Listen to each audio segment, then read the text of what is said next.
Outside the army's camp, the First Lord and Second Lord Domain wait with a party of their men to capture the unfortunate paroles.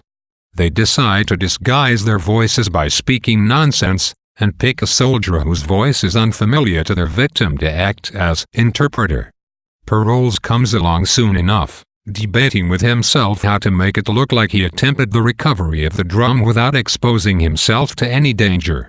He considers giving himself a flesh wound, or ripping his clothes, and then wishes aloud that he had one of the enemy's drums, so he could pretend to have taken it. Then, screaming nonsense words, the group of soldiers falls upon him, binds him and blindfolds him. The ruse works. He believes himself to be captured by the enemy. In the widow's house, Bertram pleads with Diana to agree to sleep with him, professing his love for her.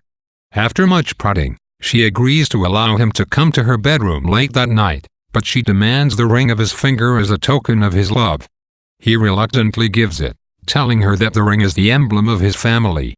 In return, she makes him wear a ring of hers. In fact, the ring Diana gives him comes from Helena. It was a gift given to her by the King of France after his recovery. Bertram departs, convinced that he has won a pleasure-filled evening for himself.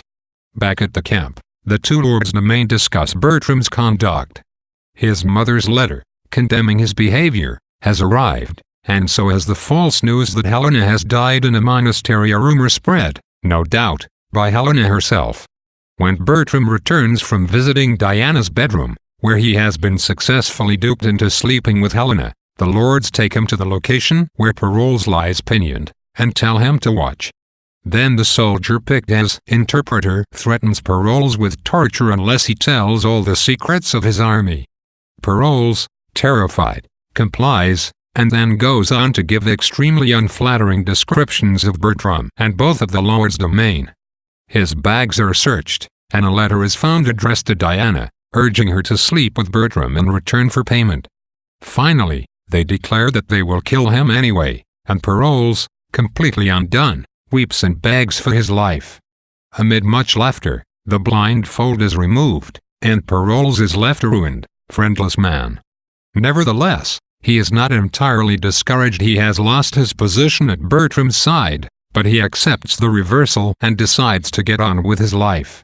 The action in these scenes is taken up with unfolding the plots devised earlier: the Domain's exposure of Paroles, and Helena's entrapment of her husband. The latter would seem to offer the greatest opportunity for laughs, but Elizabethan decorum requires that the sex take place off-stage. We must infer the success of Helena's ruse, since when Bertram returns to camp, he behaves as though his seduction of Diana was a triumph. What we see, in Scene 2, is Diana seducing Bertram, as her honeyed words convince him to give up his ring. Her success proves her to be every bit as able a manipulator as Helena, and reconfirms the impression of Bertram as a fool everywhere but on the battlefield.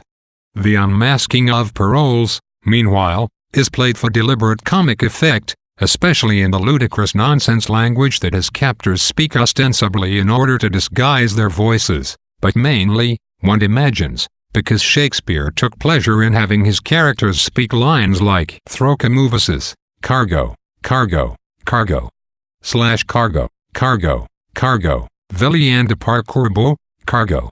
Surrounded by voices intoning these ridiculous syllables, Paroles' fear is so strong that he almost becomes likable. He has no illusions about himself, certainly, and willingly abandons any pretense to honor when his life is threatened. The very eagerness with which Paroles falls over himself to denounce his former friends to the enemy is so baldly self-serving that the audience may agree with the First Lord's comment, made while Paroles is describing him as dishonest and corrupt. I begin to love him for this. IV.3.286. Paroles may be a rogue, but after enduring four acts of the supposedly noble Bertram, a little roguery can be appealing. Indeed, Bertram's priggish disillusionment with his former friend hardly excites the audience's sympathies, since Bertram has no one but himself to blame. Everyone else saw through Paroles from the beginning. A true villain, once revealed, must repent or die.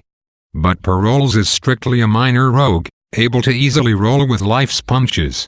"If my heart were great," he remarks at the end, "alone and friendless, 12 burst at this, IV.3.345.